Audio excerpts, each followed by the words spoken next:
గురువారం వన మహోత్సవంలో భాగంగా వరంగల్లోని లేబర్ కాలనీ ఈఎస్ఐ ఆసుపత్రి ప్రాంగణంలో నగర మేయర్ శ్రీమతి గుందు సుధారాణి,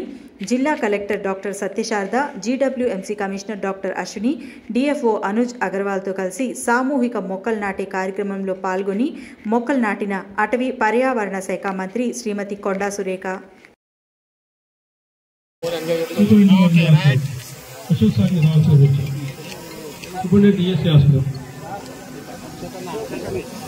कैमरा